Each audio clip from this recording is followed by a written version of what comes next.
Carbon जो है एक केमिकल एलिमेंट है, जैसा कि हाइड्रोजन है, ऑक्सीजन है, नाइट्रोजन है, उसी के जैसा। Carbon is a chemical element like, लिखना, carbon is a chemical element like oxygen, nitrogen, etc..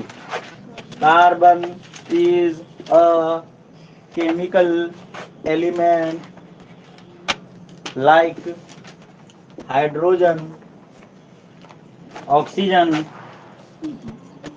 nitrogen, etc. It is versatile non-metal। Properties of carbon, carbon के प्रॉपर्टीज क्या है ये लिखो।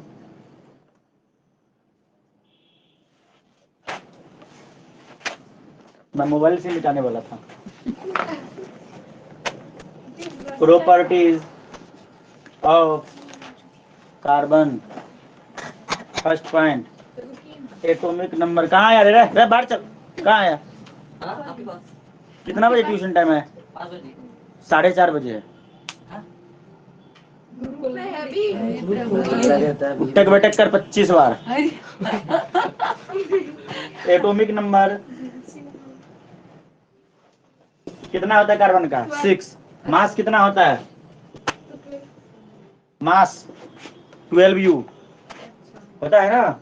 ये RU कैसे हो गया भाई? 12 लिखा था एटॉमिक मास यूनिट, ठीक है ना। इलेक्ट्रॉनिक कॉन्फ़िगरेशन क्या होता है? इलेक्ट्रॉनिक आ जा। अच्छा 2 8 8 इलेक्ट्रॉनिक कॉन्फ़िगरेशन 2 4 होता है, लेकिन हम इसको ऐसे नहीं लिखेंगे। क्या लिखेंगे? 1s2 2s2 और 2p2। ऐसे ये भी लिख सकते हैं। 9th में तो ऐसे तो लिखते थे, 2 4 लिखते थे ना। तो ये लिख लो। 2 4 क्यों लिखे? क्योंकि देखो फर्स्ट सेल में, ये फर्स्ट सेल, फर्स्ट 1 नंबर वाले में 2 इलेक्ट्रॉन और 2 नंबर वाले में 2 यहाँ पे है और 2 यहाँ पे 4, तो सही तो है, ठीक है। Valency of carbon, next property, मिटा दो इसको। बहुत सारे प्रॉपर्टी तुम्हें बुक में लिखेंगे, परंतु हमें याद सारा नहीं करना है।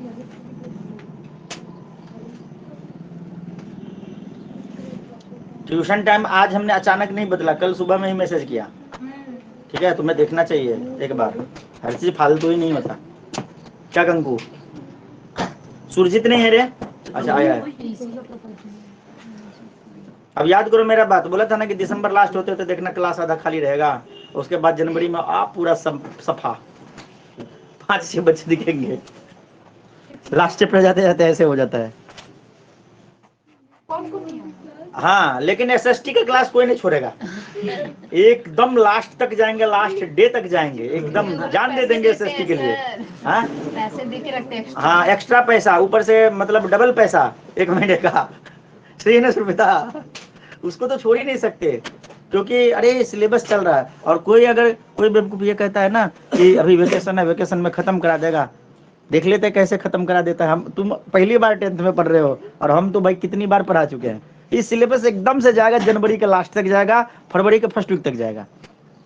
अरे समझ, फरवरी फर्स्ट वीक ना जाए तो ना जाए, जनवरी के एकदम लास्ट तक जाएगा। इसलिए इस गलत फहमी में जो हो, कौन है? राजदीप है, रंजना। राजदीप तुम कहाँ हो रे, पढ़ने क्यों नहीं आए? राजदीप सर सर्दी है। सर्दी है तो परमिशन लेना पड़ता है ना, ऑनलाइन क्लास तेरे लिए थोड़ी हो रहा है, तो रंजना के लिए हो रहा है। सर अचानक से कल रात को एक जगह पे गया था, ज्यादा सर्दी हो गया।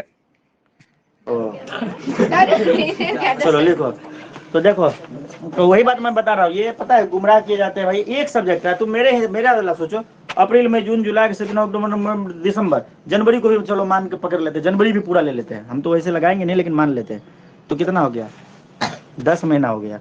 जनवरी को छोड़ोगे तो 9 महीना हो गया। 9 महीना 7 दिन, 7 जनवरी बोले है ना, ठीक है ना। एक बच्चा आपने मतलब जो एक बच्चे जो अब इस दुनिया में आते हैं, वो 9 महीने 7 दिन का होता है, ठीक है। 9 महीने 7 दिन में, हाँ ये नहीं पता, 9 मंथ 7 डेज। तुम लोग को पढ़ाई नहीं थी क्या? मतलब डेज में मैंने बताया था, तुमने उसको, वो कौन सा चैप्टर था उसमें जाके देखना, डेज में लिखा हुआ है, ठीक है। डेज में लिखा हुआ है, उसको डिवाइड करके मंथ में बनाओगे तो 9 पॉइंट समथिंग ही बनेगा। आया बात समझ में? तो इसीलिए इसको ये बना गया। इसमें हम 2 सब्जेक्ट करा देते हैं, यहाँ पे 1 सब्जेक्ट नहीं हो रहा है भाई, 100 नंबर की तैयारी नहीं हो रहा है। अब पूरा 11 महीने तो लूट मार नहीं है तो क्या है। तो देखो हाँ वही तो बोल रहे हैं। फिर भी तुम लोग अब इतने बड़े गधे हो कि क्या करोगे, अपना 1 सब्जेक्ट बचाने के चक्कर में 4 सब्जेक्ट को डुबा रहे हो। अब बोलोगे कि सर नहीं डूबेगा ना, हम देख लेंगे। अरे भाई देख तुम कैसे लोगे, आधा घंटा जाने में लगाते हो, आधा घंटा आने में लगाते हो, 1.5 घंटा वहां बिताते हो, 1.5 और आधा मतलब 2.5 घंटे तुम एक दिन में बर्बाद करते हो। सप्ताह में 7.5 घंटा तुम बर्बाद करते हो, और महीने में अगर देखा जाए तो 30 घंटा बर्बाद करते हो। 30 घंटे अगर पढ़ लोगे बढ़िया से तो फाड़ के रख दोगे। सही है कि नहीं? कैलकुलेशन सही है ना? या गलत बोल दिया? हाँ भाई ट्यूशन टाइम क्या है? ट्यूशन टाइम क्या है? अरे आज नहीं भेजा था, कल नहीं भेजा था। बैठ जा, जल्दी देख ले, बाद में तुम छाप लेना। तुम लोग होशियार हो, इतने दिन से समझा रहे हैं। मैं देखो, मुझे किसी टीचर से आपत्ति नहीं है, किसी टीचर से बैर नहीं है, मुझे बच्चे से भाई दुश्मनी है। बच्चा को मैं चाहता हूँ कि भाई तुम टॉपर बनो, ये कहता नहीं हम नहीं बनेंगे, हम तो 80% ला के 5 ट्यूशन करेंगे। अरे बात समझ में, 5 ट्यूशन करके 80% लाएंगे। हम कहते हैं भाई तुम ट्यूशन मत करो, हो सके तो मेरे पास भी मत करो, लेकिन तुम टॉपर बनो, पर वो बनना ही नहीं चाहता। तो देखो, कार्बन जो होता है केमिकल एलिमेंट होता है, हाइड्रोजन ऑक्सीजन, कान का झोपड़ा फाड़ देंगे तेरा, तेरे लिए दोबारा बोल रहे तू। कार्बन जो है केमिकल एलिमेंट है, जैसे हाइड्रोजन ऑक्सीजन नाइट्रोजन की तरह। ये वर्सेटाइल नॉन मेटल है, इनके प्रॉपर्टी, इसका एटॉमिक नंबर 6 होता है, इसका जो मास होता है 12 होता है, इसका इलेक्ट्रॉनिक कॉन्फ़िगरेशन 2,4 होता है, जिसको 1s2 2s2 2p6 हम लिखते हैं। अब लिखो valency of carbon, point number 4। इसके लिए हम दोबारा बोल रहे हैं। अब बोलेगा कि सर हम लिखे कहाँ, तो आप बाद में लिख लीजिएगा किसी बच्चे की कॉपी से, 4-5 लाइन छोड़ लीजिए। टोपी लगाओ तो गर्मी लगता है, ना लगाओ तो ठंडी लगता है, कुछ समझ ही नहीं आता कि हो क्या रहा है। वैलेंसी ऑफ कार्बन, मेरे गले में इतना अभी ताकत नहीं है कि इससे अच्छा मैं लिख दूं। First, to complete the octet, either, इसमें कुछ डिलीट नहीं है ना रे, कार्बन कैन गेन, पिछले 3 सालों से डिलीट होता है ये, can gain 4 electron. E minus S का मतलब होता है इलेक्ट्रॉन्स, ठीक है, एक बार पूरा लिख देता हूं, इलेक्ट्रॉन्स, ठीक है, और लूज 4 इलेक्ट्रॉन। ये देखो ई माइनस मतलब इलेक्ट्रॉन, इसका सिंबल इलेक्ट्रॉन का, ई माइनस मतलब, ये हम एस लगाते हैं तो ये ऑफिशियली सही नहीं है, ठीक है, इलेक्ट्रॉन्स हमने लिखा इसलिए एस लगा दिया है, बात समझ में। ई माइनस का, ई माइनस जो होता है इलेक्ट्रॉन का सिंबल होता है, ठीक है। अपना ऑक्टेट कंप्लीट करने के लिए कार्बन या तो 4 इलेक्ट्रॉन देता है या तो 4 इलेक्ट्रॉन लेता है, मतलब शेयरिंग करता है, ठीक है ना। और सुनो, but if carbon gain electron, but if carbon, जल्दी जल्दी लिखो, मैं इसके बाद बोलना स्टार्ट कर दूंगा, gains electrons, it would be difficult for nucleus, it would be difficult for nucleus to hold 4 extra electron as carbon atom is very small size, very small in size। क्या हुआ, मजा आ रहा है क्या पढ़ने में, क्या नहीं आ रहा है? अपना जल्दी सर, कितना पेज छोड़ू? 10 पेज, 20 पेज छोड़ दे। दिमाग नाम का कुछ चीज होना चाहिए ना भाई। अभी शुरू किए, लेट से स्टार्ट किया आज क्लास, हम सोचे थे 4:30 बजे स्टार्ट कर देंगे, पर 4:30 बजे 4 बंदर बस दिखे थे, कोई भी नहीं था, सब एब्सेंट था, तो अब क्या ही करते। लेकिन ध्यान रहे, ये आज पहला डे था, इसलिए मैंने किसी को कुछ नहीं बोला, बस उठक बैठक करा दिया। जो ज्यादा लेट हुए, जो 2-4-5 मिनट लेट हुए, कोई दिक्कत की बात नहीं। तो अगले दिन टाइम से आ जाना है, क्योंकि अभी क्लास जो होगा ना टाइम से ही चलेगा, ज्यादा लेट नहीं होगा, ज्यादा 5 से 10 मिनट फ्लक्चुएशन हो सकता है। वैसे बातचीत हम लोग करते हैं शुरू में, होमवर्क उमवर्क, पूछा पूछी, पीटा पीटी, जांच पड़ताल, सही है ना। तो देखो, टू कंप्लीट द ऑक्टेट, शुरू से बता रहा हूँ, either carbon can gain 4 electron और लूज 4 इलेक्ट्रॉन। देखो, ऑक्टेट कंप्लीट करने के लिए कार्बन लेता नहीं है, देता है, ले सकता है, देता नहीं है, दे सकता है, कैन लगा हुआ है, देख लो, ठीक है। तो कार्बन क्या करता है, 4 इलेक्ट्रॉन या तो ले सकता है या तो 4 दे सकता है, ठीक है, अपने ऑक्टेट को कंप्लीट करने के लिए। But if carbon gain 4 electron, अगर कार्बन 4 इलेक्ट्रॉन गेन कर लेता है तो उसके न्यूक्लियस के लिए ये 4 इलेक्ट्रॉन को होल्ड करना मुश्किल हो जाएगा, कॉम्प्लिकेटेड हो जाएगा, नहीं रख पाएगा। क्यों? क्योंकि ये कार्बन का जो मतलब साइज जो होता है न्यूक्लियस का बहुत छोटा होता है। कार्बन के पास 6 इलेक्ट्रॉन पहले से, यार 4 रहेगा 10 हो जाएगा तो ऑक्टेट तो नहीं होगा, तो 4 ले नहीं सकता है। लेने के बारे में 4 ले सकता है क्या? नहीं ले सकता। उसके बाद हाँ, उसके बाद नहीं लिखे, लिखो if carbon losses it's electron, अगर दे देता है 4 तो क्या होगा, ये भी पढ़ रहे हैं, ठीक है ना। इफ कार्बन लॉसेस, लिखो क्या, LOSES इट्स इलेक्ट्रॉन, एक ही बार बोलूंगा, comma, it would require a large amount of energy,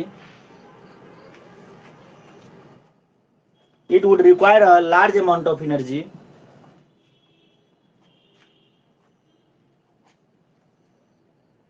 to remove 4 electron, अच्छे से लिखना नोट्स, as 4:30 बजे ट्यूशन टाइम है, अभी आ रहा है। Remove 4 electron as attraction force of the nucleus, attraction force in nucleus of nucleus लिखना, इनने of nucleus, attraction force of nucleus is more in carbon atom, is more in carbon atom. अब बोलोगे कि सर ये क्यों होता है, तो एटॉमिक स्ट्रक्चर जब पढ़ेंगे ना हम क्लास 11th में, तो इसकी जानकारी तुम्हें मिल जाएगी। तो देखो, अगर दे तो सकता नहीं, मतलब गेन नहीं कर सकता, अगर गेन कर लेगा तो भाई उसके न्यूक्लियस का साइज छोटा है, उतना इलेक्ट्रॉन उसमें आएंगे नहीं। अगर देता है तो उसमें जो कहता है, जो कार्बन के जो न्यूक्लियस होता है उनमें जो फोर्स ऑफ अट्रैक्शन है, मतलब उनके जो इलेक्ट्रॉन के बीच के जो फोर्स ऑफ अट्रैक्शन है वो बहुत ज्यादा है। मतलब जैसे मान लो कि तुम्हारी दोस्ती बहुत मजबूत है तो सामने वाला तोड़ नहीं सकता, कितना भी कुछ कर ले, और दोस्ती कमजोर है, ठीक है ना, तो टूट सकता है। तो इतना ज्यादा फोर्स ऑफ अट्रैक्शन है कि उसको तोड़ने के लिए बहुत ही ज्यादा एनर्जी की जरूरत पड़ेगी। टूटेगा लेकिन बहुत ज्यादा एनर्जी की जरूरत पड़ेगी, तो ये तो अपने लिए फायदे की बात है नहीं, सही है ना। ये बात लिखा है, समझ में आ गया ये पॉइंट। नेक्स्ट पॉइंट बताओ, मतलब बनाओ। thus it is difficult for an atom, thus it is difficult for an atom of carbon to either gain or lose, lose बोलोगे ज्यादा अच्छा होगा, लूज, लूज बोलने से डबल ओ चलता है, दिमाग में चलता है ना, LOSE, ठीक है। Thus it is difficult for an atom of carbon to either gain or lose LOSE electron. तो कार्बन बेचारा कंफ्यूज है, वो बोलता है भाई अब हम ले या दे, कुछ समझ ही नहीं आता है, दिमाग उसका खराब हो जाता है, जैसे तुम लोग का हो जाता है कि ट्यूशन जाए या ना जाए। अगर जाएंगे तो समय की बर्बादी, नहीं जाएंगे तो ससुराल चैप्टर अटका के रखा है, पढ़ाई भी नहीं कर रहा है, एक दिन में एक पेज बड़ा मुश्किल से खिसकता है, सही है कि गलत है, सही है ना। तो बेहतर ये होगा कि है, तो अब कार्बन जो काम करता है वही काम तुम लोग भी कर लिया करो, ठीक है। हमारे ऊपर लांछन कोई नहीं लगा सकता। अगर हम 1 महीना लेट भी हो गए ना, हमने 7 जनवरी बोला तो हमारा 7 नहीं, अगर लास्ट जनवरी भी चला गया तो हमको कोई गार्जियन या बच्चा नहीं बोलता है, क्योंकि उसे भी पता है कि हम कितना ज्यादा पढ़ाते हैं, ठीक नहीं। तो तुम्हें भी बीच का रास्ता अपनाना है, यूट्यूब बाबा को खोलना है, ठीक है, वहां से टॉपिक को समझ लेना है, ठीक है। एकदम डीप लर्निंग अगर तुम करते हो, बढ़िया से सीखते हो, हाँ डीप लर्निंग मीन्स गहराइयों में जाते हो, बढ़िया से पढ़ते हो टॉपिक को, तो कुछ नहीं छूट सकता। और कोई अगर सिंगल बंदा, मतलब देखना कि गधा से गधा बच्चा का भी SST में 70, 75, 80 नंबर होता है, जो बिल्कुल ही नालायक होता है। नहीं, ये सच बात बोल रहा हूँ, हम सर आप बिल्कुल विश्वास करते हैं आपकी बात। सबका अच्छा नंबर होता है, जो इंटेलिजेंट होता है उसका भी उतना ही होता है। अनामिका का कहा 99, 98 आ गया, इतना तेज तो थी पढ़ने में, ठीक है। तो वही होता है, एवरेज तुम्हारा 80+ मार्क्स मिलेगा, सबको मिलेगा। हैंडराइटिंग सुंदर होना चाहिए, हैंडराइटिंग सुंदर होना चाहिए, टॉपिक के बारे में मुद्दा पता होना चाहिए। एक होता है ना कि कुछ भी नहीं पता है, बकवास किए जा रहा है, तो सही बकवास नहीं होता है। थूक लगाना मतलब कुछ पता हो ना, तो उसमें जो लगेगा ना तो वो रिलेटेड होगा, ठीक है। आज जिनको कुछ भी नहीं पता है कि भाई वो क्या लिखेगा, बोलेगा अकबर कब मरा, तो उसको पता है, लिख देगा गांधी जी, ठीक है। अरे एक तो क्वेश्चन अभी देखा था थोड़ी दिन पहले, क्वेश्चन नहीं, इसमें पूछा था भारत के सीमा की मतलब भारत का पड़ोसी देश, ऐसा कुछ क्वेश्चन था। दूसरा क्वेश्चन था भारत की सीमा मतलब एग्जैक्ट मतलब मैं नहीं बोल पा रहा हूँ, मतलब ऐसा ही कुछ था, भारत की सीमा किन दो देशों से मिलती है या फिर किन दोनों, मतलब इस टाइप से था। तो उसका आंसर मैंने देखा था कि सीमा हैदर वाला कुछ ऐसा लिखा था कि क्या बोले जाते हैं किन दो, हाँ, तो आंसर मतलब क्या था उसका? ऐसा था, क्या था वही कि सीमा हैदर, उसका मतलब आंसर लिख लेता बच्चा कि सीमा हैदर दो सीमाओं के बीच, मतलब ऐसा टाइप से कुछ था, मैं भूल गया, क्वेश्चन ही भूल गया। मतलब आंसर देखो बहुत अच्छा था, ये एक जोक था, बहुत ही अच्छा था, मुझे याद आएगा, बीच में कभी आ जाएगा मैं बताऊंगा। मतलब उसमें सीमा हैदर के बारे में लिख के आ गया था। उससे थोड़ा सा वर्ड मिला उसको, फिर उसने उसी के बारे में लिख दिया। क्या था एग्जैक्ट याद अभी नहीं आ रहा, आएगा लेकिन, ठीक है ना। मतलब कुछ इस टाइप से था कि क्या है जो दो मुल्कों के बीच में, भारत पाकिस्तान, ऐसा कुछ पूछा था। तो सीमा हैदर के बारे में, सीमा हैदर मतलब भारत वहाँ की थी, पाकिस्तान की भारत में आके लगी, ऐसे करके आंसर लिख लेता। ठीक है, फिलहाल अभी याद ही नहीं है तो क्या बता, कितना भी बना ले तो गलत निकलेगा। मेरा दिमाग यही है कि नहीं याद रहता है, फिर जाके याद आता है बीच में, तो फिर बताता हूँ बच्चों को। हाँ, टॉपिक के मामले में ऐसा नहीं होता है। क्या लिखा तुमने? Thus it is difficult for an atom of the carbon to get to either gain or loss electron, यहाँ तक लिखा ना, फुल स्टॉप, कंटिन्यू करो उसको। Carbon makes 4 covalent bond. अब बोलोगे सर कोवेलेंट बॉन्ड क्या होता है? ये भी हम 11th में पढ़ेंगे, type of bond, covalent bond, coordinate bond, ionic bond, electrovalent bond. हाँ, कार्बन में ही पढ़ेंगे, इसमें भी पढ़ेंगे थोड़ा सा। कोवेलेंट बॉन्ड का डेफिनेशन हम पढ़ने वाले हैं। कार्बन मेक्स 4 कोवेलेंट बॉन्ड, 4 तरह के टोटल बॉन्ड होते हैं, हाइड्रोजन बॉन्ड भी होते हैं, 5 तरह के होते हैं। Carbon makes 4 covalent bond and, अब बॉन्ड के भी टाइप होते हैं, कोवेलेंट बॉन्ड 3 तरह के होते हैं, सिंगल, डबल, ट्रिपल, ठीक है ना। Carbon makes 4 covalent bond and attains the noble gas configuration bye sharing of its valence electron. Carbon 4 bond बनाता है और अपने नोबल गैस कॉन्फ़िगरेशन को अटेंड करता है। कैसे अटेंड करता है? शेयरिंग करके, इलेक्ट्रॉन न देता है न लेता है। कार्बन एक ऐसा प्रजाति है जो न लेता है न देता है, वो क्या करता है? शेयरिंग करता है। Noble, NOBLE, noble gas configuration, CONFIGURATN, configuration, electronic configuration, noble gas configuration by sharing of its valence electron. ये हो गया तीसरा प्रॉपर्टी।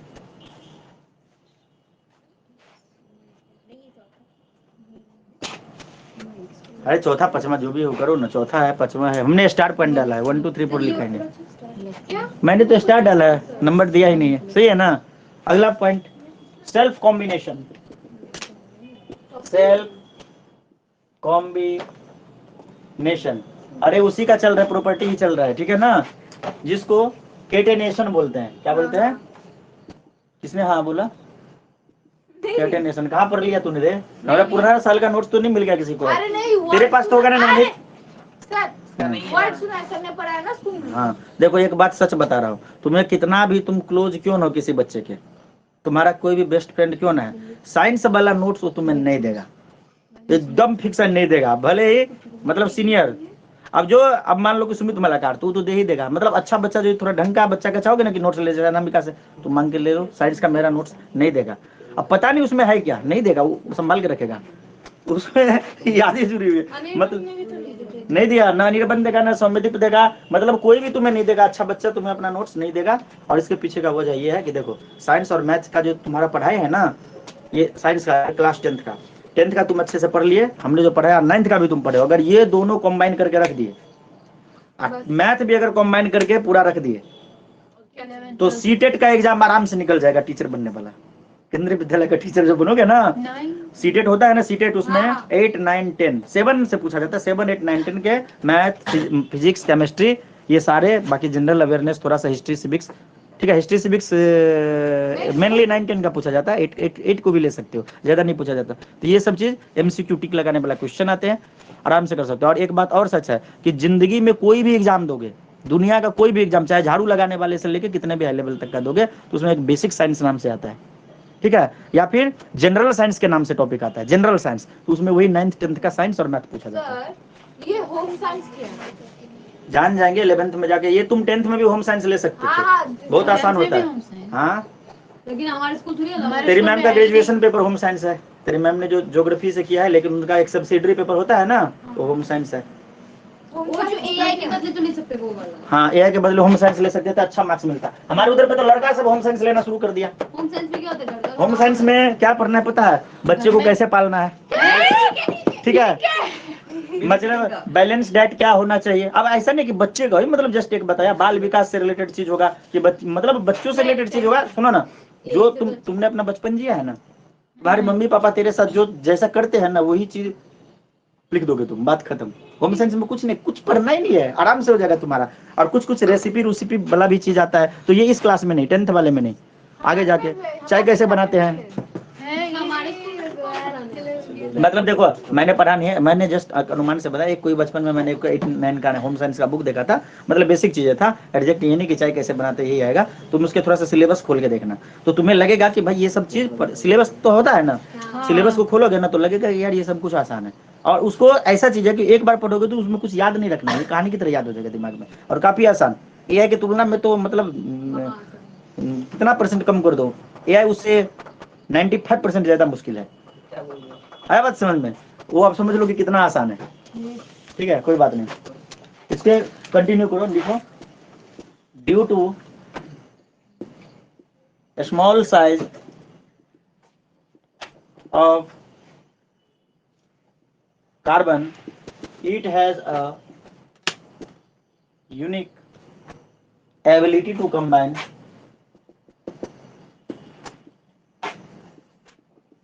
with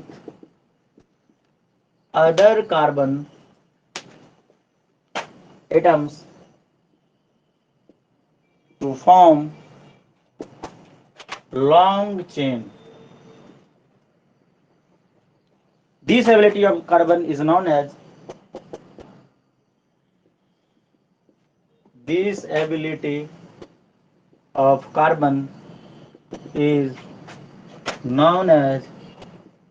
catenation. 1 मार्क्स का पूछा जा सकता है, व्हाट इज कैटेनेशन, दिमाग हैंग मार जाएगा, कैटेनेशन क्या होता है। तो देखो, कार्बन छोटा होता है, जिनकी वजह से उसकी एक यूनिक एबिलिटी है कि ये बड़ा सा चेन बना सकता है।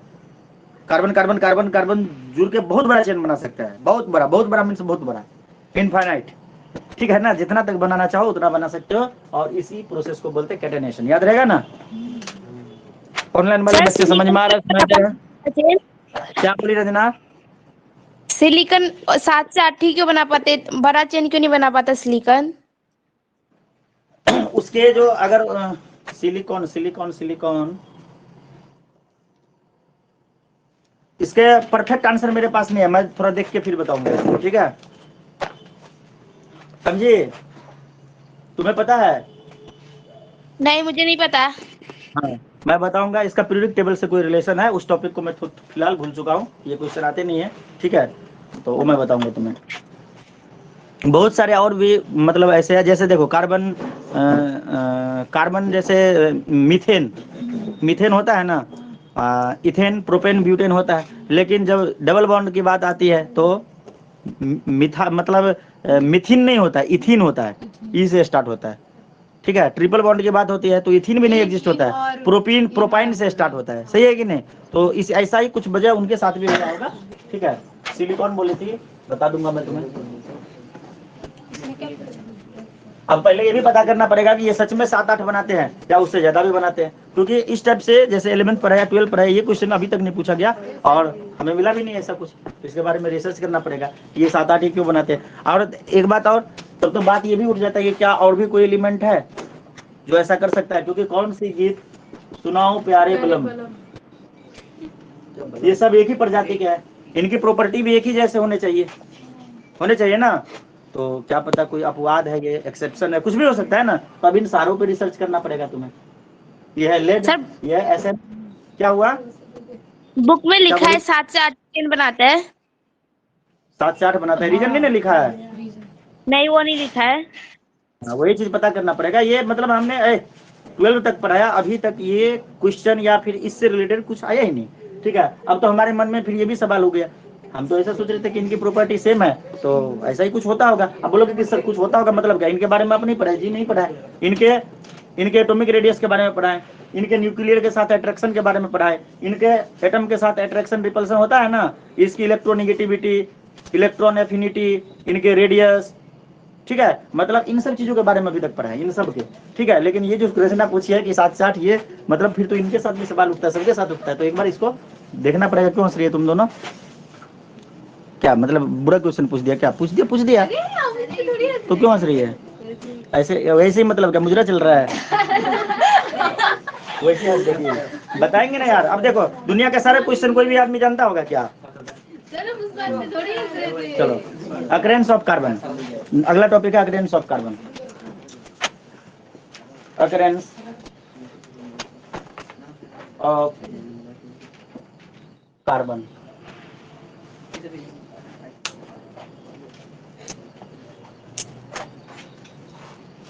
Carbon occurs in the two forms in nature. Carbon occurs in two forms of nature. Two forms in nature. तुम्हारा ट्यूशन कितना बजे से था? 4:30 बजे से ना? अच्छा, अभी तो टाइम है यार, मैं तो डर ही गया कि टाइम कंप्लीट कैसे होगा, अभी तो आधा 35 मिनट है। मैं तो सोच रहा हूँ कि भाई खत्म कैसे हो गया, कुछ बढ़ाया भी नहीं। 35 मिनट बहुत होते हैं, 1 घंटा के बराबर होते हैं। हमारा 35 मिनट 1 घंटा होता है, ठीक है। क्या लिखा तुमने? Carbon occurs in two forms in nature, ठीक है। फर्स्ट पॉइंट मतलब डैश पॉइंट, स्टार पॉइंट, जो भी बनाना है बना दो, ठीक है। फ्री स्टेट, यहाँ पे लिखा ना तुमने, carbon occurs in the two forms in nature. First जो होगा तुम्हारा फ्री स्टेट, और सेकंड जो होगा तुम्हारा कॉम्बाइंड स्टेट।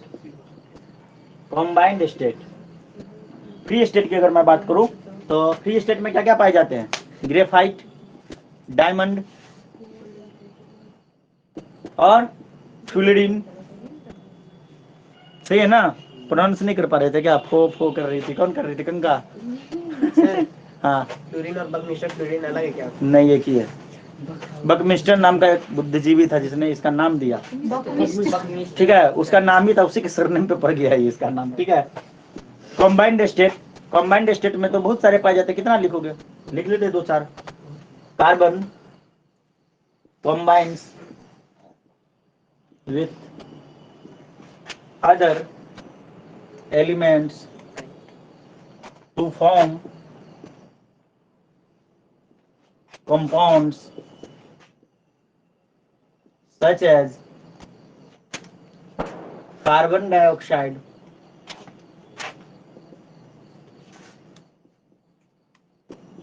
ग्लूकोज। क्या होता है ग्लूकोज का? C6H22O6 ना? हाँ, एंड शुगर C12H22O11 etc।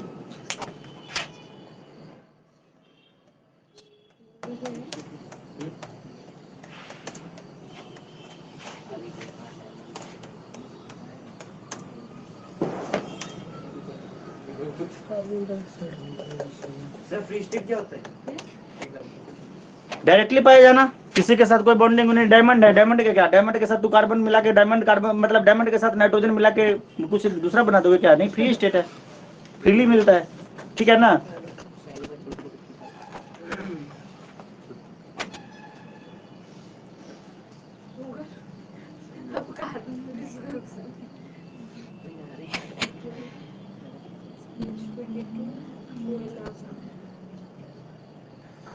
देखो रचना, तुम्हारे क्वेश्चन का आंसर है कि सिलिकॉन एटम जो होते हैं ना, उनका साइज बड़ा होता है। एटॉमिक साइज की अगर बात किया जाए तो ज्यादा बड़ा चेन वही फॉर्म कर सकता है जो छोटे होते हैं। मेरे कहने का मतलब कि छोटा चींटी हर जगह जा सकता है, बड़ा आदमी नहीं जा सकता है। गूगल से मैंने आंसर देखा तो जो जैसे तुमने कार्बन लिखा है कि उसका साइज बहुत छोटा होता है। कार्बन के एटम का साइज, जैसे कोई भी, जैसे मान लो ये तुम्हारा गोल्ड है, ये मान लो कि तुम्हारा सिल्वर है, ये तुम्हारा सिल्वर है, और ये वाला मान लो कार्बन है, तो ये भी छोटे छोटे एटम से मिलकर बने, ये भी छोटे छोटे एटम से मिलकर बने, ये भी छोटे छोटे एटम से मिलकर बने। ये तीनों मार्कर नहीं है, ठीक है ना, अलग अलग चीज है मान लो। तो इनके एक छोटा सा पार्टिकल एटम है, इनका भी एक छोटा सा पार्टिकल एटम। आप बोलोगे कि सर उस एटम से भी, फिलहाल एटम मानो, डाल्टन तक ही चलते, ठीक है, उनसे भी छोटा होता है ना। तो इन दोनों के एटम का साइज, शेप, जैसे हमने अभी लिखा था ना, कौन सी गीत सुनाओ, लिखा था ना, मैंने बोला था ना कि इसके एटॉमिक साइज, एटॉमिक रेडियस सबके बारे में हमने ये चीज पढ़ा है, परंतु ये कि इतना ही बनाते ये हमने नहीं जाना, ठीक है। तो इनके सबके साइज अलग अलग होते हैं, जिसमें से कार्बन का साइज सबसे छोटा होता है। क्या होता है? जितने भी मतलब एलिमेंट है उनमें जो कार्बन है, कार्बन से भी छोटा होता है, लेकिन बाकी प्रॉपर्टी मतलब जो होने चाहिए, ऑक्टेट उक्टेट ये सब भी तो ध्यान में रखना पड़ेगा ना। तो जैसे मान लो हाइड्रोजन का एटम और भी छोटा हो सकता है ना। हाइड्रोजन का एटॉमिक साइज वो पीरियोडिक टेबल बराबर लिखा होगा तो और भी छोटा है। तो सर वो क्यों नहीं बड़ा चेन? तो वो नहीं बनाता भाई, ठीक है। लेकिन ये बनाएगा क्योंकि बाकी और भी कंडीशंस ध्यान में रखने पड़ते हैं। किसी भी आदमी होने के लिए जरूरी थोड़ी है कि उसके 2 पैर होने चाहिए। चिंपैंजी के भी 2 पैर होते हैं। आदमी होने के लिए क्या होना चाहिए? बुद्धि भी होना चाहिए, ठीक है, साफ सुथरा भी रहना चाहिए। मतलब समझ रहे हो? तो इसी प्रकार जो लॉन्ग चेन बनाने के लिए और भी उससे भी छोटे पॉसिबल है, जो भी बना सकता है, ठीक है। परंतु कार्बन सबसे लंबा चेन बनाता है, ठीक है। और सिलिकॉन के जो साइज है वो बहुत बड़ा है, ठीक है। तो बहुत बड़ा है तो वो उतना बड़ा चेन नहीं बना पाएगा। अगर उससे ज्यादा बड़ा पाएगा तो फिर जो क्रिस्टल फॉर्मेशन नहीं हो पाएगा। मतलब कोई भी ब्लॉक, जैसे ये मान लो कि कार्बन का है कोई चीज, पेंसिल, ठीक है, तो बहुत इसका साइज इतना छोटा है कि कई सारे एटम मिलके एक मतलब मोलिक्यूल का निर्माण करेंगे ना। मतलब बहुत सारे एटम मिलके ये जो कार्बन का ये पेंसिल का निब देख रहे हो, क्या था ना, एक निब तोड़ोगे उसमें कितने सारे हजारों मिल जाएंगे तुम्हें। एक सिलिकॉन का तोड़ोगे तो उसमें 6 7 10 20 50, मतलब कुछ इस टाइप से समझने की कोशिश करो जो मैं कहना चाह रहा हूँ। उसके साइज बड़ा होता है, साइज बड़ा होता है। जैसे मान लो कि छोटे वाला चीज, मान लो कि हमारे बड़ा ये अपना क्रिस्टल है, मान लो कि क्लासरूम, इसमें हमें कोई छोटा चीज रखना है तो बहुत सारा रखा जा सकता है, बड़ा चीज रखना है कम रखा जा सकता है। आवाज समझ, कुछ ऐसा ही कॉन्सेप्ट है, समझी रंजना? एटॉमिक साइज से रिलेशन है उसका।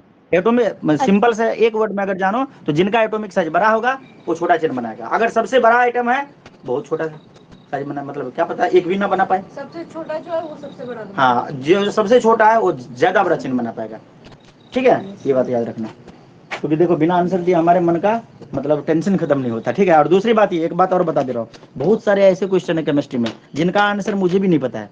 और सुनो, इनका आंसर मैं देख के भी नहीं बता सकता। अगर तुम बोलोगे ना कि सर आप तो इंजीनियर है तो आप देख के बता देंगे, जी नहीं, हम देख के हमको समझ ही में नहीं आएगा। बहुत सारा चीज ऐसा भी है जो बिल्कुल ही समझ में ना आएगा।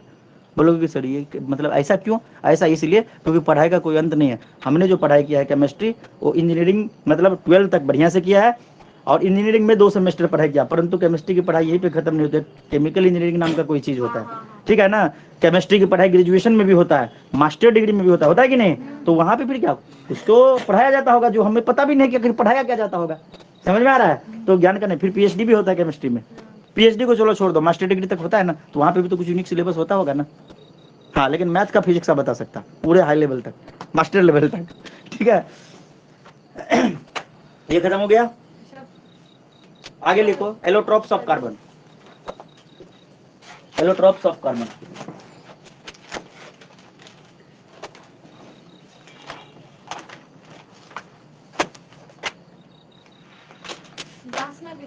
Allotropes of carbon, different forms of an element. इसके नीचे लिखो different forms of an element which have different physical appearance। Allotropes का डेफिनेशन लिखा रहे पहले, ठीक है ना, उसके बाद कार्बन के एलोट्रॉप्स के बारे में लिखेंगे, ठीक है। Different forms of an element which have different physical appearance and property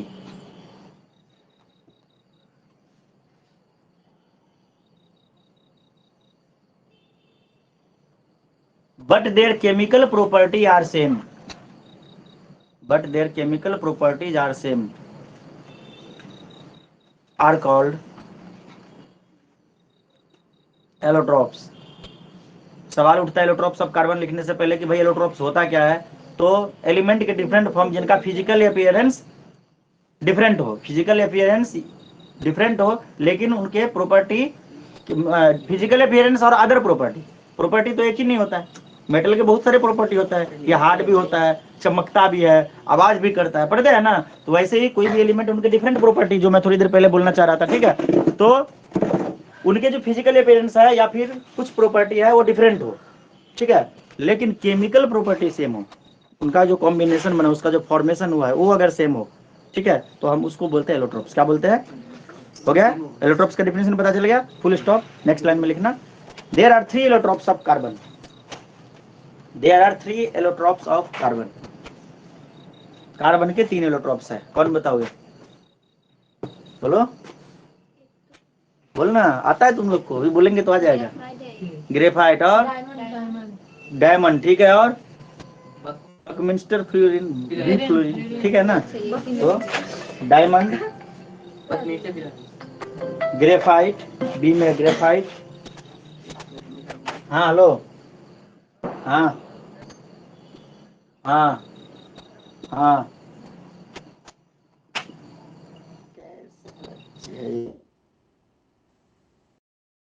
6 बजे में पढ़ाएगा ना। एक सेंट्रल का एक लड़का है, सयन नाम है, तू तो सबको जानती है भाई। पूरा अम्बासा इसका रिश्तेदार है, बच के रहना। अरे वैसे घस दिया फ्लोरीन, FULLEREN बात करने लगा ना, ऐसे ही घस दिया, समझो फ्लोरीन। बोला तो सही था, बोला भी गलत था, फ्लोरो नहीं बोल दिया था, ठीक है। अब देखो, डायमंड जो हो गया, ग्रेफाइट हो गया, फ्लोरीन है, तीनों के बहुत सारे प्रॉपर्टी मैच खाते हैं, आवाज समझ में। लेकिन केमिकल बहुत सारे प्रॉपर्टी अलग अलग है, लेकिन केमिकल प्रॉपर्टी तीनों का सेम है। मतलब ये भी कार्बन से बना है, ये भी कार्बन से बना है। कहाँ ये दुनिया का सबसे हार्डेस्ट मैटर, और कहाँ ये सबसे मतलब दुनिया का सबसे सॉफ्ट, मतलब ये सॉफ्ट, कहाँ ये चमकने वाला, कहाँ ये काला कलुआ। आया बात समझ में? कितना का मतलब फर्क है, जमीन और आसमान के बराबर फर्क है ना। ये भी कार्बन और ये भी कार्बन। अब बात करते हैं डायमंड के बारे में। डायमंड क्या होता है? ये तो सब बता देगा, मूर्खवाद में बता देगा। ये डायमंड है, चमकता है सूर्य की रोशनी में। डायमंड चमकता है या नहीं? लाइट पड़ने से चमकता है, वैसे नहीं चमकता है। आपने ही बोला था। सही बोला, सही बोली। डायमंड जो है ना, रिफ्लेक्शन करता है, चमकता नहीं है। एक होता है ना कि जैसे ये बोर्ड, तो मतलब कोई चीज मतलब वो होता है ना, वैसे नॉर्मल लाइट से भी चमक जाता है, वो लाइट रिफ्लेक्ट करेगा तभी चमकेगा। लाइट में तुम रख दोगे एंगल, प्रॉपर एंगल से नहीं देखोगे तो नहीं दिखेगा। अब समझ में? आगे लिखो। ठीक इस प्रकार पोलराइजेशन ऑफ लाइट तुमने देखा होगा, मैं वैसे ही देखा था, एक एक्सपेरिमेंट से टीचर बताया था। मतलब 2 ट्रांसपेरेंट शीट ले लो, 2 ट्रांसपेरेंट शीट, तुम भी करके देख सकते हो, ठीक है। 2 ट्रांसपेरेंट शीट ले लो, एक बल्ब जला दो, या फिर कोई एक टॉर्च जला दो, या कोई भी लाइट का सोर्स, या ये इसी बल्ब को देखोगे। एक ट्रांसपेरेंट शीट लिए और दूसरा ट्रांसपेरेंट शीट लिए, ऐसे देखेंगे तो बल्ब दिखेगा कि नहीं दिखेगा? नहीं दिखेगा। ट्रांसपेरेंट शीट आर पार बिल्कुल दिखाई देने वाला, दिखेगा ना। लेकिन उसको एक पार्टिकुलर एंगल पे जब उसको पकड़ोगे तो लाइट नहीं दिखेगा। उसी को बोलते हैं पोलराइजेशन ऑफ लाइट, ठीक है। वही चीज लाइट में तीसरा चीज पढ़ना है 12 में जाके। जो ट्रांसपेरेंट शीट तेरे घर पे है ना, तुम ट्राई करके देखना। ऐसे थोड़ा सा इसको ऐसे करके पकड़ लेना, बेंड करके, थोड़ा ऐसे ऐसे करके थोड़ा सा एडजस्ट करना पड़ेगा, आगे पीछे करके। एक समय लगेगा कि कुछ भी नहीं, एकदम कुछ भी नहीं लगेगा, कि कुछ दिख ही नहीं रहा है उस साइड, कुछ भी नहीं दिखेगा। ट्रांसपेरेंट है फिर भी कुछ नहीं दिखेगा, ठीक है। तो एक पार्टिकुलर एंगल पे सेट करना पड़ेगा उसको। अब ये कितना एंगल, ऐसा कुछ फिक्स नहीं है। थोड़ा सा ऐसा नहीं है कि सीट को ऐसे ऐसे, सीट को थोड़ा कर्व टाइप का बना के, जैसे मान लो कि ये सीट है, इसको हमने पकड़ा तो थोड़ा ऐसे टाइप से, ऐसे टाइप से इसको भी पकड़ के कहीं पे एंगल ऐसा बनेगा, जैसे ब्लाइंड स्पॉट नहीं होता है वैसे ही। तो डायमंड के बारे में लिखो। Diamond is a 3 dimensional network. Diamond is a 3 dimensional network. बोलोगे सर ये तो बिल्कुल आप अलग ही लिखा रहे हैं, यहाँ पे तो लिखना चाहिए था चमकता है, कान में पहनता है लोग, ठीक है। Diamond is a 3 dimensional network of strong carbon carbon covalent bond. Carbon ऐसे, carbon dash carbon, carbon carbon means 2 carbon की बात हो रही है, बहुत सारे कार्बन की बात हो रही है। Carbon carbon covalent bond, covalent COVALENT, covalent bonds. ये बता के समझ में? डायमंड जो होता है 3 डायमेंशनल नेटवर्क होता है, जिनका जो एक नेटवर्क होता है स्ट्रॉन्ग कार्बन कार्बन बॉन्ड का, ठीक है। और जो ग्रेफाइट होता है उसमें वीक होते हैं, कार्बन कार्बन के बॉन्ड जो होते हैं वीक होते हैं, इसलिए टूट जाते, घिस जाते हैं, सही है कि नहीं? नेक्स्ट मतलब हेडिंग बना दो, प्रॉपर्टीज ऑफ डायमंड। बहुत ज्यादा नहीं लिखा रहा हूँ, तुम्हारे बुक में बहुत अथाह समुद्र लिख रखा है, ठीक है ना। उतना हमारे पास क्वेश्चन भी तो आने चाहिए यार, पर उसको पढ़ के जाना। MCQ तो कुछ भी बन सकता है, समझिए सुरमिता, MCQ कुछ भी बन सकता है, परंतु लिखने के लिए इतना, हाँ बहुत कुछ है, उसको पढ़ना। वो हम बता देंगे, बॉन्ड वगैरह सब बता देंगे, उससे ज्यादा बता देंगे, टेंशन मत ले। इतना बता देंगे कि तुम बोलोगे कि अब सब छोड़ दीजिए। और एक्स्ट्रा क्लास अगर तुम लोग चाहते हो तो 1-2 लगा देंगे बीच में, अच्छा रहेगा, ठीक है ना, मॉर्निंग में। Property of diamond, first point properties of diamond, heading दे दिए, उसके अंदर फर्स्ट स्टार पॉइंट लिखिए। मेल्टिंग पॉइंट डायमंड का कितना होता है पता है? बहुत ज्यादा होता है। 4827 डिग्री सेल्सियस, 100-200 डिग्री सेल्सियस नहीं, डायमंड मेल्ट होगा 4827 डिग्री सेल्सियस, जो कि इस धरती पे अवेलेबल मतलब वैसे नहीं है नॉर्मली। बाकी हम फर्नेस में डाल के तो तुम सोचोगे कि आग में डायमंड को जलाएंगे, नॉर्मल आग में नहीं जलेगा। आया बात समझ में? गोल्ड का कोई ज्वेलरी है, उसको तुम डंडे में पकड़ के डायमंड उसमें लगा जलाओगे, गोल्ड जल जाएगा, डायमंड नहीं गलेगा। उसके लिए उसे वो पार्टिकुलर टेम्परेचर देना पड़ेगा, तब जाकर गलेगा। आया बात समझ में? लेकिन डायमंड जो होता है ब्रिटल होते हैं, मतलब उसको तुम तोड़ सकते हो, ऐसा नहीं कि वो सबसे हार्ड। हाँ, अनामिका का ये क्वेश्चन था कि जब डायमंड सबसे हार्ड होता है तो उसे लोहा को काट सकते हैं। हम बोले कि नहीं, ऐसा क्वेश्चन वो घटिया वाला पूछ दी थी। हम बोले कि भाई डायमंड हार्ड होता है, डायमंड का स्ट्रेंथ नहीं बहुत ज्यादा होता है। अब बस समझ में, डायमंड का यह है तो ये हार्ड है, सबसे हार्ड है, तो सबसे हार्ड है तो इसका मतलब ये नहीं है कि इसका स्ट्रेंथ बहुत ज्यादा है, वो ब्रिटल है। थोड़े से मारोगे तो पाउडर बना दोगे तुम, सही कि नहीं है? डायमंड को तो वो पानी के प्रेशर से काटते हैं ना।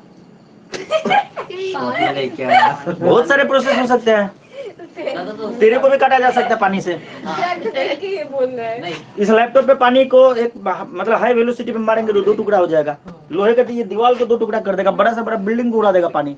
ऐसे मारोगे कट के अलग, ऐसा होता ये है। पार्टिकुलर वेलोसिटी पे मारना पड़ेगा।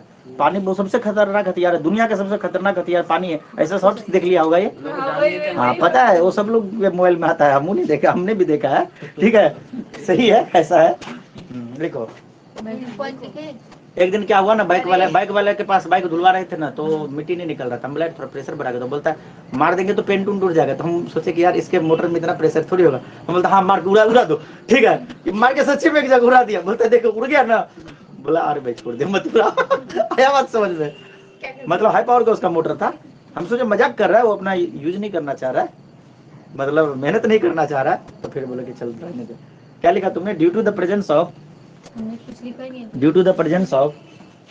these large 3D network of due to the presence of these large 3D लिखना था ना, 3-D network of CC covalent bond, ऐसे कार्बन कार्बन इसको पढ़ेंगे, ये सीसी कोवेलेंट बॉन्ड, इसको कार्बन कार्बन कोवेलेंट बॉन्ड पढ़ेंगे। आप बार बार कार्बन लिखने की जरूरत नहीं है। Presence of this carbon 3D network of, उसके आगे लिखा हुआ है CC covalent bond, CC covalent bond ये लिखा रहा, of CC covalent bonds BONDS, ठीक है, comma diamond is very hard, diamond is very hard and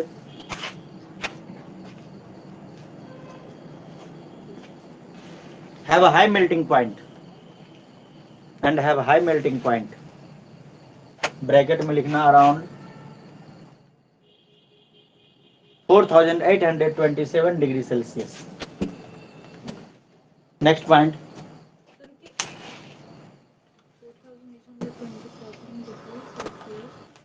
board पे लिखा हुआ है। Next point, as all the 4 electrons are utilized, as all the 4 electrons are utilized in making covalent bond, लिखता हूं तो मुझे एक ही बार बोलना पड़ता है, no free electrons is available for conduct electricity and therefore, मैंने बोला है पहले, and therefore diamond is a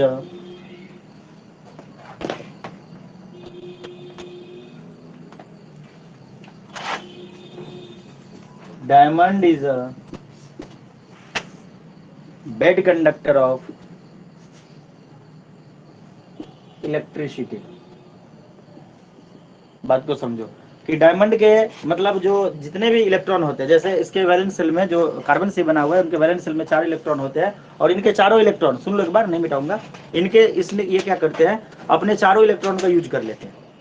ठीक है, तो चारों इलेक्ट्रॉन का जब यूज कर लेते हैं तो फ्री इलेक्ट्रॉन कुछ बचता नहीं है, ठीक है ना। और जब फ्री इलेक्ट्रॉन बचता नहीं है तो इलेक्ट्रिसिटी कंडक्ट कैसे होगा, इलेक्ट्रॉन फ्री इलेक्ट्रॉन होता है तभी। मेन डिफरेंस अगर बात किया जाए मेटल नॉन मेटल का, तो मेटल में फ्री इलेक्ट्रॉन होते हैं, नॉन मेटल में नहीं होते हैं, इसी वजह से इलेक्ट्रिसिटी कंडक्ट नहीं होता, तो इसलिए ये बेड कंडक्टर होते हैं, ठीक है ना। हाँ, अच्छा सर, आप बोलोगे कि ग्रेफाइट, तो ये डायमंड भी कार्बन से बना है, ग्रेफाइट भी कार्बन से बना है, परंतु उनके बीच में सारे कार्बन बॉन्ड नहीं बनाते। अभी तुम स्ट्रक्चर देखोगे डायमंड और ग्रेफाइट के बुक में बना है, तुम बनाओगे भी तो जो ग्रेफाइट है उनके सारे कार्बन के मतलब 4 एटम है ना, चारों बॉन्ड नहीं बनाते, कुछ कुछ बीच में खाली रहता है, जिनकी वजह से उसमें इलेक्ट्रिसिटी कंडक्ट हो जाता है बात समझ में। Next, diamond is a transparent, मैं लिख देता हूँ,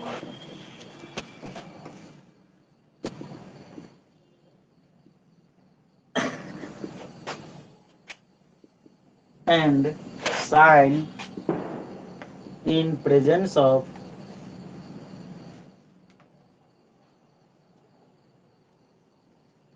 light। डायमंड जो होते हैं ट्रांसपेरेंट होते हैं और ये चमकते हैं लाइट के प्रेजेंस में, ठीक है। आगे, यूजेज ऑफ डायमंड। हे प्रभु क्या बोल रही, पता है, बता तो, एक यूज के अलावा तू बता दे। ज्वेलरी में। हाँ मुझे पता था, यही बोलने वाला है। ज्वेलरी, इसके बाद है दूसरा, पता है सुर्मिता? नहीं, ज्वेलरी ना, ना। पति पत्नी को गिफ्ट करता है। तो क्या वो घर बना के गिफ्ट करता है डायमंड का? सर डायमंड से तो वो ग्लास में काटते हैं ना। डायमंड का मंदिर बना के गिफ्ट करते हैं वो लोग। Usages of diamond. First point, due to its high hardness, it is used in, due to its high hardness it is used in making,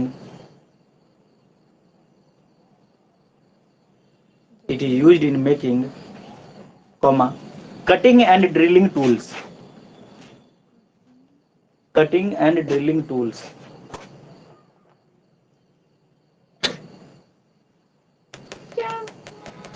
इसका जो हार्डनेस होता है बहुत ज्यादा होता है, ये बहुत हार्ड मटेरियल है, जिनकी वजह से उसके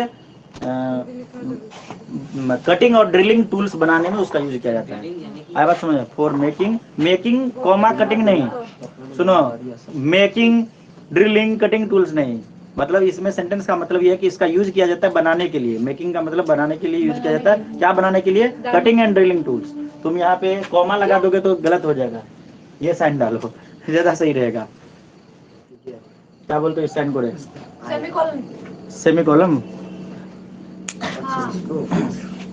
तो बात है समझ में, इस लाइन को अच्छे से पढ़ो। Due to high hardness it is used in making, इसका यूज होता है बनाने के लिए क्या? तो कटिंग एंड ड्रिलिंग टूल्स, जैसे ग्लास को काटते हैं, ग्लास में ड्रिल करते हैं डायमंड से, शीशे को ग्लास से, मतलब ग्लास शीशे एक ही बात हुई भाई, उसको डायमंड से काटा जाता है। तुम जो देखे होगे कि जब चश्मा बनाने तुम जाते हो ना, तो उसके पास एक पेन के जैसा होता है, उसके टिप पे डायमंड लगा होता है।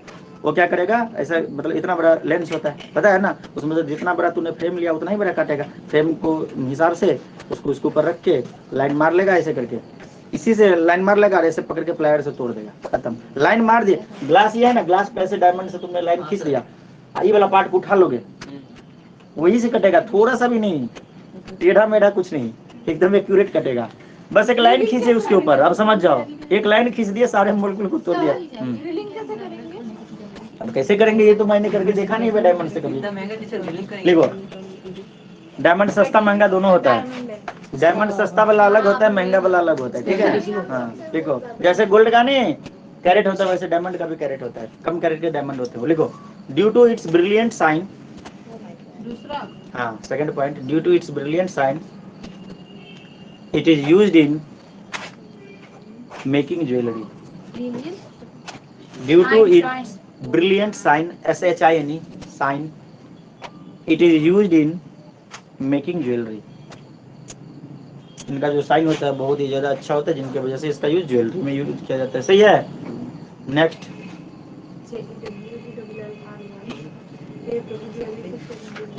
Diamond is used in, next point, diamond is used in surgical instrument, diamond is used in surgical instruments to remove contract, बीमारी था ना, सॉरी कॉन्ट्रैक्ट ने कैटरैक्ट था ना, गलत लिख दिया मैंने,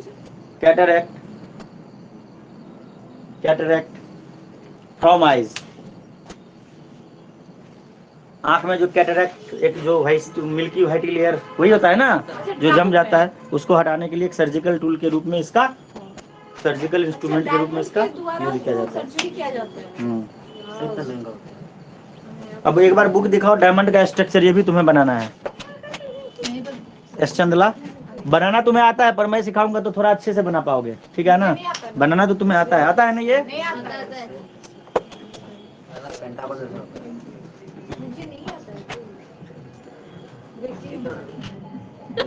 देखो डायमंड के जो होते हैं प्रत्येक कार्बन एटम 4 कार्बन एटम से जुड़े होते हैं। डायमंड के प्रत्येक कार्बन एटम 4 कार्बन एटम से जुड़े होते हैं। आप बोलोगे कि सर इसमें चारों बॉन्ड इक्वल क्यों नहीं कर देते? तो भाई सब कुछ तुम 10th में जान जाओगे। जैसे 4 डंडा लगा है, एक लंबा लगा है, एक छोटा लगा है, बनाते हैं ना, तो सब इक्वल क्यों नहीं लगाते हैं? इनके पीछे भी राज है, इनको पढ़ना है क्लास 11th में जाके। अब बोलोगे कि सर आप तो सब कुछ बोलते हैं 11th में पढ़ेंगे, हाँ 11th में ही पढ़ेंगे, ठीक है? और बोलोगे ठीक है, आप आएंगे नहीं पढ़ाएंगे तो फिर देख लेंगे, आपको बताइएगा, बताएंगे, ठीक है? मतलब बहुत सारे शेप होते हैं, जैसे लीनियर, सीसॉ, बटरफ्लाई, मतलब एटम को अरेंज करने का, ठीक है? Trigonal pyramid, trigonal bye pyramid, मतलब ये सब शेप के नाम है, ठीक है? तो एटम इस प्रकार से अरेंज होते हैं, ठीक है? तो यहाँ पे फिलहाल तुम ऐसा मान के चलो कि देखो, ऐसा नहीं कि बुक में जैसा वैसा ही दिखना चाहिए, हम बनाएंगे अपना भी सही होगा, ठीक है? देखो हम बना रहे हैं, एक कार्बन एटम ले लिया, ये प्रत्येक कार्बन एटम के साथ जुड़े होंगे, जैसे इसके साथ ये जुड़ा है, एक मेन वाला पहले बना लेते हैं, 2, ठीक है? ये थोड़ा लंबा रखना, ये दोनों थोड़ा छोटा रखना, डायग्राम अच्छा बनेगा, ये देखो, ठीक? और ये थोड़ा इससे बड़ा रखना, 3 साइज का रखना हमेशा, ये सबसे बड़ा, ये थोड़ा उससे छोटा, और ये मतलब ऐसे अगर बनाओगे पूरा परफेक्ट तुम्हारा बनेगा। अब ये देखो, ये वाला कार्बन एटम है ना, ये भी 3 के साथ जुड़ा हुआ है, 1 2 3 दिखा दी वैसे ही, क्योंकि हम नीचे की तरफ बना रहे हैं, ठीक है? अब ये वाला कार्बन एटम जो है ना, ये भी 3 से जुड़ा है। सर इसको कैसे बनाएंगे? ये जैसा शेप बनाए ना वैसा ही एक और लटका है यहाँ पे, देख एक लटका है लंबे से, थोड़ा इससे छोटा और उससे भी थोड़ा छोटा, बना दिए? ये भी 3 से जुड़ेगा, एक लटका दिया लंबा सा, एक इससे थोड़ा छोटा, ये सबसे छोटा, यहाँ से भी एक लटका दिया लंबा सा, जैसे बना रहे एकदम बन जाएगा आसानी से, मुश्किल नहीं है, इसलिए तो टीचर के पास जाते हैं। ये थोड़ा उससे छोटा, ये सबसे छोटा, ये लटका दिया लंबा सा, ये उससे छोटा, ये मुझे लग रहा है ये सबसे छोटा, ये व्हाइट कलर का जो नहीं होता उसको क्या बोलते हैं? ये लटका दिया लंबा सा, ये उससे छोटा, देखना ना एक भी ओवरलैप नहीं करेगा, ये सबसे छोटा, ये लटका दिया लंबा सा, ये उससे छोटा। जैसे तुम यहाँ पे मत बनाना, घर पे बनाना, जैसे मैं सिखा रहा हूँ वैसे बनाना, ये उससे छोटा, ये लटका दिया लंबा सा, ये उससे छोटा, तुम देखते जाओ बस, और ये उससे छोटा, यहाँ से भी स्टार्ट करो, ये लटका दिया लंबा सा, ये उससे छोटा, टकराए ना, ध्यान रखना है, ये लटका दिया लंबा सा, ये देखो ना बुक से मिल रहा है कि नहीं? ये देखो लगभग मिलेगा, मेरे हाथ में है बुक, ठीक है ना? मैं बुक में एक ही बार देखा हूँ, देखा ना, उसके बाद बनाए जा रहा हूँ। कहाँ पे थे?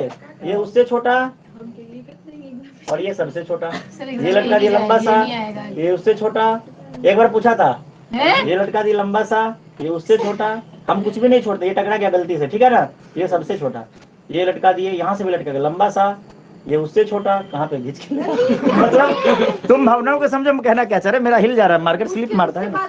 ये लटका दिया लंबा सा, उससे छोटा, सबसे छोटा, ऐसे करते करते बढ़ता जाएगा। और यहाँ पे देखो सारे कार्बन एटम 3 से जुड़ा है, ये वाला कार्बन एटम देखो 3 से जुड़ा है, ये वाला कार्बन एटम 1 से 2 से 3 से, ये वाला भी जुड़ेगा 3 से, ये भी बना नहीं है, ये भी 3 से जुड़ेगा, इंटरनली। तो यहाँ से हमने स्टार्ट किया है, इधर पे जो बनेगा ना तुम्हारा सब एक दूसरे से जुड़ जाएगा। ये देखो लास्ट में तुम गिन लो कोई भी कार्बन एटम को, देखो सब 3 से जुड़ा हुआ है, मिला के देख लो। हमारा तो माथा खराब हो जाएगा ये बनाने ठीक है, तो माथा क्या खराब होगा, फ्री हैंड से बनाना है, बनाए बन गया क्या नहीं। अब बोलोगे कि सर इतना बना दिए तो मार्क्स मिल जाएगा, मिल जाएगा, लेकिन ये बात तुम्हें लिखना पड़ेगा। Each carbon atom join with, यहाँ पे लिखा ना, लिख दो यहाँ पे, each carbon atom in diamond is joined to 4 other carbon atom, यहाँ पे लिखा हुआ है, लिख लोगे ना। डायग्राम बनना ही चाहिए, तुम्हें बनाना ही है कॉपी में, एक बार बस बना लो बिना देखे, मतलब प्रैक्टिस करके बना लो, एग्जाम में तो खुद से बन जाएगा, अगर आएगा तो, नहीं आएगा तो कोई बात नहीं। ले पकड़, अगला टॉपिक लिखो, ग्रेफाइट। डायग्राम के लिए जगह छोड़ लो, और ये लाइन भी तुम्हें याद होना चाहिए, एक कार्बन एटम प्रत्येक 3 कार्बन एटम से जुड़े होते हैं। ग्रेफाइट, इन ग्रेफाइट इस कार्बन एटम इज क्या GRAPHIT, ग्रेफाइट, इन ग्रेफाइट। नेक्स्ट पॉइंट, मतलब ये तो टॉपिक हो गया। अभी तो हम शुरू भी नहीं किए हैं अच्छे से, कार्बन के बारे में बस बताएं, ग्रेफाइट पढ़ेंगे, फ्लोरीन बहुत बड़ा चैप्टर है ये, पूरा का पूरा 12-13 क्लास लगता है इसको पढ़ने में, इसलिए एक्स्ट्रा क्लास लगाएंगे बीच में, 12-13 दिन लगेगा इसको खत्म करने में, इसीलिए तो लगाएंगे क्लास एक्स्ट्रा। एक सप्ताह में 5 क्लास लगेगा अपना, 2 सप्ताह, ठीक है। हम पे मत जाओ, हम स्पीड को घटा बढ़ा सकते हैं, हमारे पास दूसरा मॉड्यूल भी है, नोट्स भी दिया जा सकता है, उसको समझाया जा सकता है बोल के, सही है ना।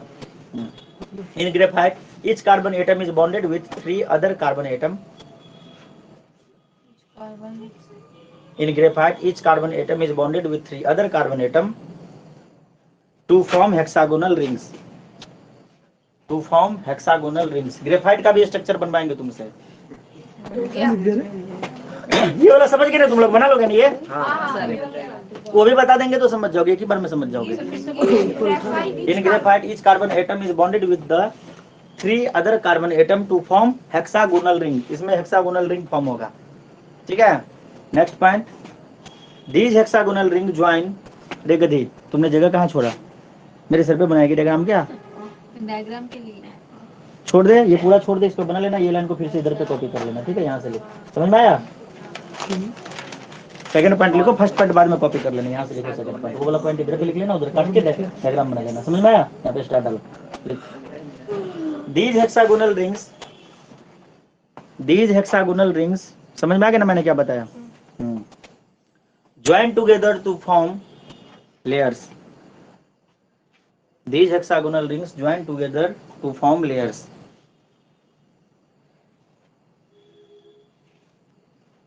अपने क्लास में जयश्री एब्सेंट हुई, और कौन है यार, बैच तो बहुत खाली लग रहा है, पर राजदीप 2 और 2 ही है ना, इमोन और हाँ, ये अच्छा 5, मैं सोच रहा हूँ यार 1-2 बच्चे का ही नाम मिल रहा है। तो ये देखो, ये हेक्सागोनल रिंग जो होते हैं, ये एक दूसरे के साथ जुड़े होते हैं, ठीक है, लेयर के रूप में एक दूसरे के ऊपर स्लाइड्स करते रहते हैं, ठीक है। These hexagonal rings can join together to form layers, लिख लिए। Next point, these layers containing hexagonal rings, क्या sir? these layers containing hexagonal rings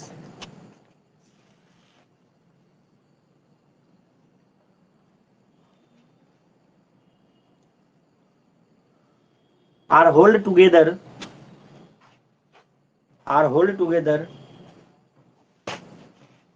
by weak van der Waals force। अब बोलोगे वांडर वाल फोर्स क्या होता है, ये भी बाद में पढ़ेंगे, बस मान लो कुछ होता है। वीक वांडर वाल फोर्सेस, VANDERWALL, वांडर वाल फोर्सेस, फुल स्टॉप। ये वाल दीवार है क्या? नहीं, वांडर वाल नाम है उसका, फोर्स का नाम है वांडर वाल फोर्स। फोर्स जो तुमने पढ़ा था ना, फोर्स के कई सारे टाइप्स होते हैं, उसमें से एक है वांडर वाल फोर्स, ठीक है। हे प्रभु। नेक्स्ट पॉइंट लिखो, ड्यू टू वीक वांडर वाल forces, due to weak van der Waals forces, comma, these layers can slide, these layers can slide over each end। आ जाओ तुम लोग अंदर, आ जाओ, पीछे बैठो। over each other and therefore, तुम्हारे सीनियर हैं, तुम्हारे से पहले वाला बैच के बच्चे पढ़ने। And therefore graphite can be used, and therefore graphite can be used. Graphite का यूज क्या होता है बताओ तो? ग्रेफाइट का यूज लिखने का और पेंसिल पेंसिल और कंडक्टर का और सर आई का कल सर बोल के काजल का वो क्यों बनाता है? कार्बन डाल देगा है, वो तो कालिक होता है। काजल ग्रेफाइट से थोड़ी बनता है भाई, तू तो पेंसिल को घस के आंख में लगा देगा।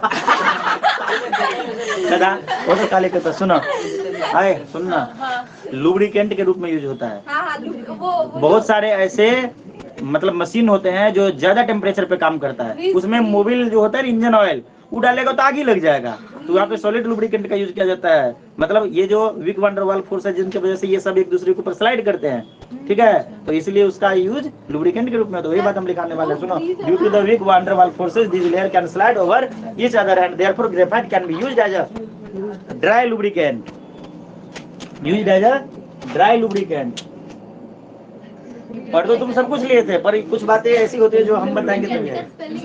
LUB आ रहा है, CNT तो 7th में पढ़ाए थे ना, lubricant, lubricant dry lubricant. LUB आ रहा है, CNT लुब्रिकेंट, ठीक है, एक ही में। For machine part, for machine parts at high temperature.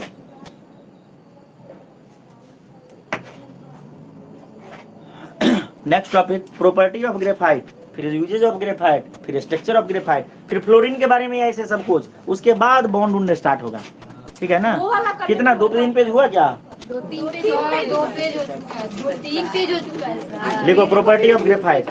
सुनो मैं 2 चीज भेजने वाला हूँ, सुन लो पहले, लिखना नहीं है मतलब फिर छूट जाएगा। 2 मैं मतलब एक स्क्रीनशॉट भेजूंगा तुम्हें मोबाइल का, तो जिसमें 2 टॉपिक तुम्हारा कंटेंट होगा। उसमें होगा प्रॉपर्टीज ऑफ ग्रेफाइट और यूजेज ऑफ ग्रेफाइट। मैं बोल के दे रहा हूँ, तुम लिख लेना। 10 मिनट अपना सेव हो जाएगा। अभी समेटना नहीं है, समेटने के लिए मैंने नहीं बोला, ठीक है, नहीं तो छोड़ देंगे फिर अगले दिन लिखाएंगे। Due to its layered structure, इसमें क्या होता है, लेयर्ड स्ट्रक्चर होता है जिनकी वजह से ये जो होता है सॉफ्ट होता है और सॉफी टच होता है। छुओगे तो साबुन की तरह एकदम चिकनाहट होगी उसके अंदर, ठीक है। As the layer are bonded through a weak van der forces so it is act as a lubricant, ये तो बता ही दिया, ठीक है। Due to the presence of the 1 free electron, इसमें एक फ्री इलेक्ट्रॉन होता है प्रेजेंस, सारे एटम के 1 इलेक्ट्रॉन फ्री होता है। मतलब हर एक कार्बन एटम जो जुड़े होते हैं ना, तो सबके पास 3-3 बाउंड्री बनाते हैं, एक एक्स्ट्रा होता है, पड़ा हुआ रहता है, खाली रहता है, इसीलिए वो इलेक्ट्रिसिटी को कंडक्ट कर सकता है, क्योंकि फ्री इलेक्ट्रॉन हो गया तो इलेक्ट्रिसिटी कंडक्ट करेगा, ठीक है। और हीट भी कंडक्ट होता है ना ग्रेफाइट से, हाँ हीट भी कंडक्ट होगा, ठीक है। इसका यूज क्या होता है, पेंसिल में होता है, ठीक है, क्योंकि ये सॉफ्ट होता है, ठीक है, और ये ब्लैक मार्क पेपर पे छोड़ देता है, सॉफ्ट होता है, उसको घिसने से ब्लैक मार्क छोड़ देता है, जिनसे वजह से इसका यूज पेंसिल के रूप में होता है। पाउडर ग्रेफाइट का यूज ड्राई लुब्रिकेंट के रूप में होता है, वैसे मशीन पार्ट्स में जो हाई टेम्परेचर पे काम करता है। और ऑयल के लिए हम मतलब ऑयल का यूज वहां पे नहीं कर सकते, ठीक है। और जो ग्रेफाइट होता है नॉन वोलेटाइल होते हैं, और इसका यूज इलेक्ट्रोड बनाने के लिए भी किया जाता है। सेल जो होता है ना, बैटरी को फोड़ के देखना, जो बड़ा वाला मोटा वाला बैटरी नहीं आता था, या पतले वाले जो घड़ी में लगाते हो तो फोड़ नहीं पाओगे। मोटा वाला बैटरी नहीं होता था, इतना मोटा सा टॉर्च में जो लगता था, तो उसको जब गल जाता है या उसको फोड़ के निकालोगे तो बीच में से एक रॉड निकलेगा, इलेक्ट्रोड। अब वो इलेक्ट्रोड क्या होता है वो पढ़ेंगे क्लास 11th फिजिक्स में जाके पढ़ेंगे, केमिस्ट्री में फिजिक्स में पढ़ेंगे इलेक्ट्रोड के बारे में काफी अच्छे से, ठीक है। उसके बाद उसका डायग्राम बनाना मैं अगले दिन सिखाऊंगा, उसके बाद तुम बनाओगे तो थोड़ा ज्यादा अच्छा। फ्लोरीन के बारे में भी बता दे, क्या लिख के आओगे? नहीं वो अगले दिन पढ़ाएंगे, मजा खत्म हो जाएगा, ठीक है ना। हम पढ़ाएंगे तो थोड़ा सा इंटरेस्ट के साथ पढ़ाएंगे तो तुम्हें याद रहेगा, ठीक है। तो आज के क्लास में इतना ही, जय हिंद। अभी स्नेहा, जैस्मी और ये लोग आई है ऑफलाइन क्लास के लिए, और प्रतीक्षा, मी